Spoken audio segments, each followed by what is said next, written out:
Rubin is a former Assistant Secretary of State in the Clinton administration, joins us live in the studio. Good morning. General McChrystal's original request was for 40,000 more troops. We're hearing now that President Obama is going to ask for 30,000 more. But the other part of this story is this request for the allies to ante up 10,000 to perhaps make up the difference.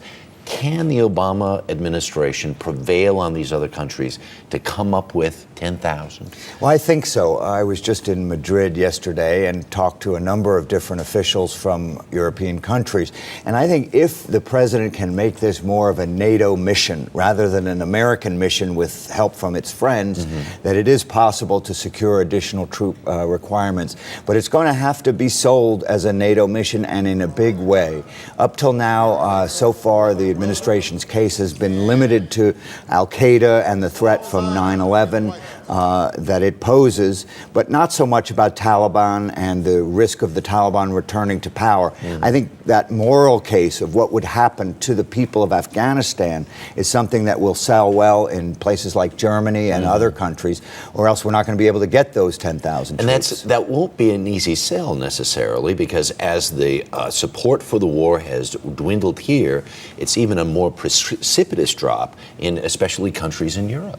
Well, I think that's right. The British government is having a difficult time getting support, and the British people are generally a fairly warrior nation, and they tend to be in all of these things. They're having a tough time, and I think that's partially because over the last year and a half through this transition from President Bush to President Obama, Afghanistan has become associated with Iraq in the minds of many Europeans, and they did not support the war in Iraq at all. And so a distinction through a very conscious, persuasive campaign by the administration to persuade people that this is special, this is unique, would help. And in the end of the day, can Afghanistan be secured? Is it a country that can be tamed?